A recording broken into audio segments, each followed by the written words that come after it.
তার পুরো ওড়না জুড়ে কিন্তু ধানের ছড়া রয়েছে আর কি। এই যে ঢেউ খেলিয়ে যে পুরো এই গামছা দিয়ে এই স্ট্রাকচারটা করেছে, এত সুন্দর আইসুদিং লাগছে বিষয়টা। মানে মা এখানে কিন্তু পুরো তৈরি হয়ে গেছে পুজোর জন্য। একটা গোটা মণ্ডপ হাতে টানা রিকশায় কিন্তু সেজে উঠেছে। এই হচ্ছে সেই লণ্ঠন, আর এই লণ্ঠনগুলো কিন্তু আমাদের মধ্যে থেকে এখন হারিয়ে গেছে এক প্রকার। হ্যালো বন্ধুরা, সবাই কেমন আছো? আশা করি সবাই খুব সুন্দরভাবে পুজোর প্রস্তুতি নিচ্ছ।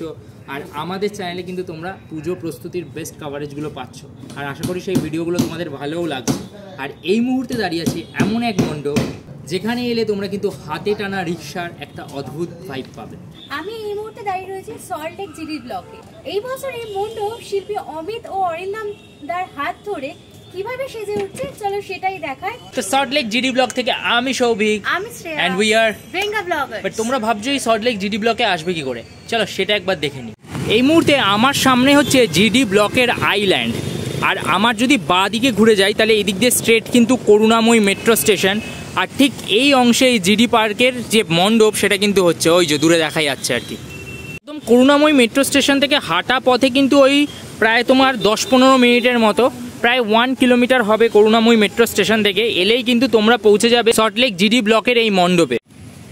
এই মুহূর্তে আমি মণ্ডপের পেছনে দাঁড়িয়ে আছি। তোমরা অনেকেই প্রশ্ন আসবে তোমাদের মনে যে করুণাময়ী মেট্রো স্টেশনে কি করে আসবে। তো আপাতত তোমরা জানো যে হাওড়া থেকে কিন্তু ইস্ট ওয়েস্ট মেট্রো স্টার্ট হয়ে গেছে, এবং তোমরা কিন্তু হাওড়া থেকে সরাসরি চলে আসতে পারো করুণাময়ী মেট্রো স্টেশনে।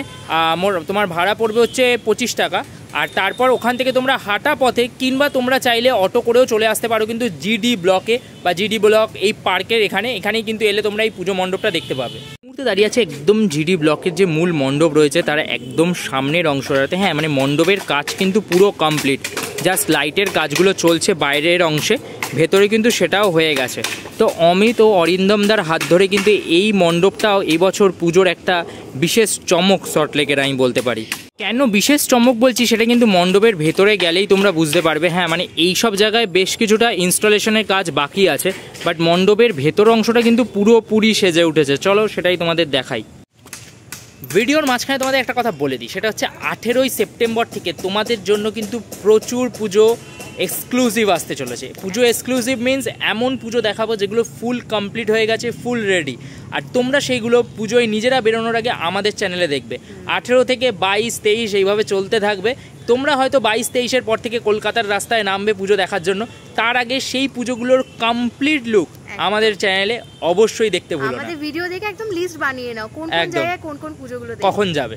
চলো, ঠিক এই কারণে বলছিলাম, মানে একটা গোটা মণ্ডপ হাতে টানা রিকশায় কিন্তু সেজে উঠেছে, ঠিক আছে? ভাবা যায় মানে এইগুলো আমাদের মধ্যে থেকে কিন্তু হারিয়ে যাচ্ছে। যদিও হারিয়ে যাওয়াটা অস্বাভাবিক নয়, কারণ একজন মানুষ অনেকজনকে টেনে নিয়ে যাবে, সেটা কোথাও গিয়ে তো একটুখানি অমানবিকই দেখায়, তাই না? সেইটা দিয়েই কিন্তু এই গোটা একটা মণ্ডপ সাজছে। আমি যদি তোমাদের দেখাই তাহলে এই রিকশার যে চাকাগুলো হয় সেগুলোকেও কিন্তু বেশ সুন্দর করে ওরা ইনস্টল করেছে বিভিন্ন জায়গায়। সাথে কিন্তু রয়েছে এই লণ্ঠন, এই হচ্ছে সেই লণ্ঠন, আর এই লণ্ঠনগুলো কিন্তু আমাদের মধ্যে থেকে এখন হারিয়ে গেছে এক প্রকার। সেগুলো দিয়েই কিন্তু পুরো মণ্ডপটা ওরা সাজাচ্ছে। রিকশার নিচের অংশগুলোতে কিন্তু এই ধরনের বাংলার যে গামছা আর কি, সেই জিনিসগুলোকে কিন্তু ব্যবহার করা হয়েছে। সাথে রয়েছে সেই বাংলার হাত পাখা, অর্থাৎ মণ্ডপে কিন্তু বাঙালিয়ানার একটা আমেজ বা ছাপ তোমরা পাবে। বেশ সুন্দর লাগছে পুরো বিষয়টা। যখন এই দেখো এই অংশগুলোতেও এরকম ত্রিভুজের মতো করে বেশ সুন্দর করে গামছাগুলোর ব্যবহার করা হয়েছে। বাট আমার সবথেকে অ্যাট্রাকটিভ লাগছে এই জায়গাটা, মানে এই মণ্ডপের ওপর অংশটা। এই যে ঢেউ খেলিয়ে যে পুরো এই গামছা দিয়ে এই স্ট্রাকচারটা করেছে, এত সুন্দর আইসুদিং লাগছে বিষয়টা, বলবার মতো নয়। ওয়াও, আমি বারবার এই জায়গাটাতেই চোখটা আটকে যাচ্ছে। আর পুরো মণ্ডপের এই যে টোটাল ভিউটা এখনই মানে পুজোর আগেই এতটা কালারফুল, পুজোর সময় তো এটা আরও সুন্দর লাগবে যখন বাইরের অংশের কাজটাও কমপ্লিট হয়ে যাবে। এই হচ্ছে কিন্তু দুর্গা প্রতিমার কমপ্লিট লুক। হ্যাঁ, মানে মা এখানে কিন্তু পুরো তৈরি হয়ে গেছে পুজোর জন্য, আর মাকে এত মিষ্টি লাগছে। যে কোনো জায়গার মাতৃ প্রতিমাই কিন্তু সবসময় নজর কাড়ে, তবে এই ধরনের মাতৃ প্রতিমা যেখানে কিন্তু মায়ের যে পরনে যে কাপড়টি রয়েছে সেটাকেও কিন্তু খুব সুন্দর করে বাঙালি যে আলপনা, সেই আলপনা দিয়ে কিন্তু পুরো শাড়িটাকে সাজানো হয়েছে, ডিজাইনটাকে। যদিও এই পুরো জিনিসটাই মাটির তৈরি, তবুও দেখতে কিন্তু অপূর্ব লাগছে। সাথে এইটার সাথে কন্ট্রাস্টে যে গয়নাগুলো ব্যবহার করা হয়েছে সেগুলোও বেশ সুন্দর। কিন্তু মায়ের যে 2 কন্যা আছে তার মধ্যে সরস্বতী একজন, এবং সরস্বতীর যে মানে ওড়নাটা ব্যবহার করা হয়েছে সেটার মধ্যেও কিন্তু মা সরস্বতীর একটা ছবি রয়েছে আর কি। এই আইডিয়াটা কিন্তু আমার একদম অন্যরকম লাগলো। এবং সরস্বতীর আরেকটা জিনিসও দেখাই, পুরো সরস্বতীর যে ডিজাইনটা করা হয়েছে তার মধ্যে কিন্তু বিভিন্ন জায়গায় হাঁস আর বীণার ব্যবহার করা হয়েছে, ঠিক আছে, এটা বেশ অন্যরকম লাগলো। মা লক্ষ্মীও কিন্তু নিজের একটা চিত্র তার এই ওড়নাতে পেয়েছেন, আর সাথে তার পুরো ওড়না জুড়ে কিন্তু ধানের ছড়া রয়েছে আর কি।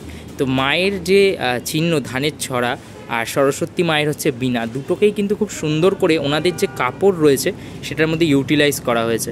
বেশ অন্যরকম, কিন্তু প্রত্যেকটা প্রতিমা অন্যরকম।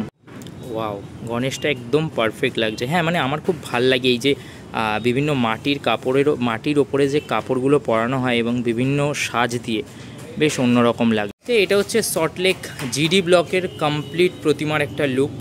বাইরের অংশের মতো এখনও ভেতরের অংশ কিন্তু বেশ কিছু কাজ বাকি, মানে কাজ বলতে এই লাইটসের কাজ বাকি। এই যেমন এই মুহূর্তে এই যে লণ্ঠন যেগুলো আছে ওগুলোর মধ্যে কিন্তু লাইট লাগানোর যে কাজগুলো সেগুলো দাদারা মিলে করছে আর কি। হ্যাঁ, মানে হাতে গুনে সময় খুবই কম আর কি, তার মধ্যে এই পুরো ব্যাপারটা সেট করতে হবে।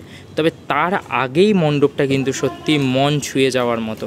সল্টলেক জিডি ব্লকের তাহলে এটা কিন্তু মণ্ডপের একটা কমপ্লিট লুক। হ্যাঁ, আলোর কাজ কিছুটা বাকি আছে, সেটা সম্পন্ন হয়ে যাওয়ার পর এই পুরো মণ্ডপটা কিন্তু একটা অন্য মাত্রায় পৌঁছবে এই আশাই রাখবো। আর আমাদের মতো সবারও খুব ভালো লাগবে সেটাও প্রার্থনা করব।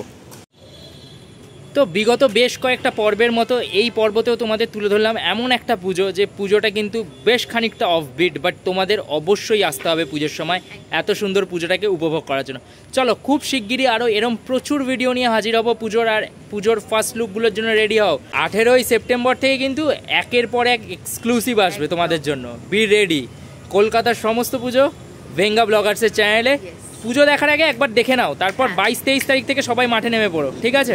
চলো, টাটা অ্যান্ড দুর্গা দুর্গা।